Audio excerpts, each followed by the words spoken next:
99.5 WKDQ. It's Eric Cornish here with your afternoon show, and we are gearing up for the Sandy Watkins Songwriters Festival that's going on July the 29th through August the 1st. Back again this year is one of the greatest songwriters in Nashville, and he's just stopped working on a song so he can talk to me today. Wynn Varble, how are you, man?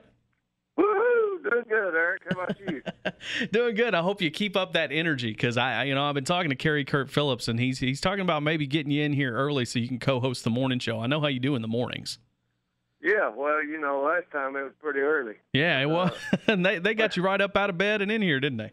They sure did.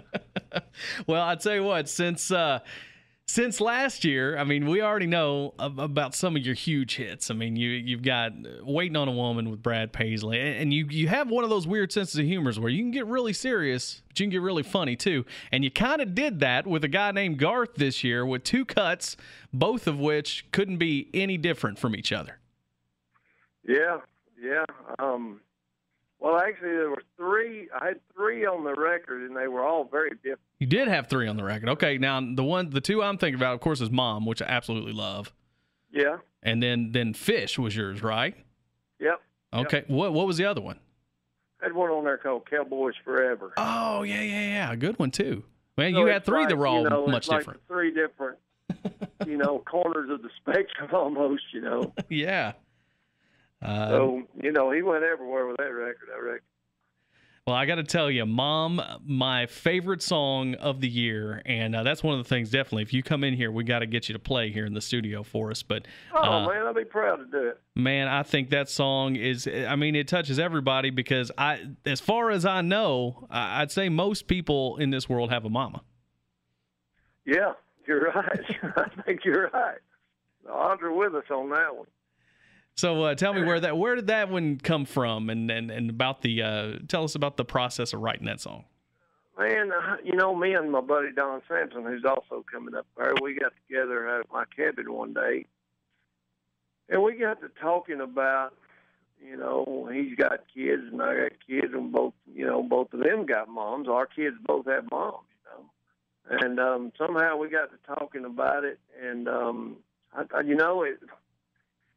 we wrote that song in 2007, and it was 7 years it sat there. Didn't even nobody even give it a sniff, And I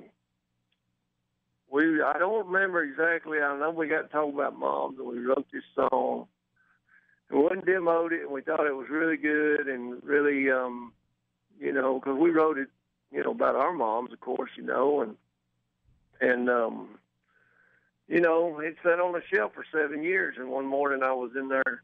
Garth was going to cut one more round of songs, and he'd already cut a couple of my songs, and I was going to send him a couple more songs, and my wife said, "Send him Mom," and I said, "He don't like that. I ain't going to send it to him, And she kept on, and she said, "Send him that Mom song." I said, "All right, if you'll shut up, I'll send it to him." So I sent it to him, and I said, "But he ain't going to like it. It's too sappy, and all that." Well, anyway, about an hour and a half later, I got to Nashville, and my phone rung, and it was Garth, and he was just freaking out about this song. And I was really glad. I mean, it was a good thing, but it was bittersweet, Eric, because I got to call my wife and tell her she was right again. So.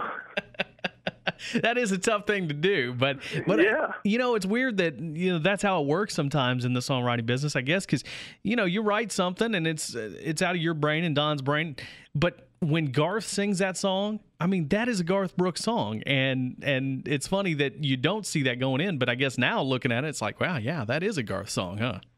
Well, as soon as he told me how much he loved it, I thought about it, and I got it, Yeah. And I guess my wife got it way before I did, So. Yeah. She's smarter than me. I mean, I ain't denying that. There ain't no doubt. They all are somehow, man. All somehow. So let's talk about the actual Songwriters Festival itself. By the way, we got Wynn Varble on the air with us here, and he's coming to the Sandy Songwriters Fest. Now, you've been here a few times, so what do you enjoy about coming back to this festival every year? Man, I'll tell you the best thing. The people are so nice.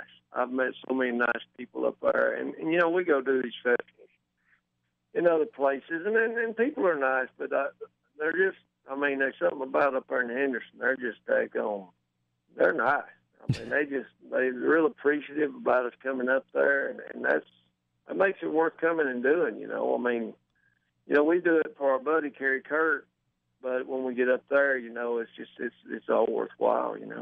Yeah, absolutely. We love having you, and it's always a good time. I tell people if they haven't been, go the first night, because I guarantee you, after you go the first night, you'll want to come back every single night.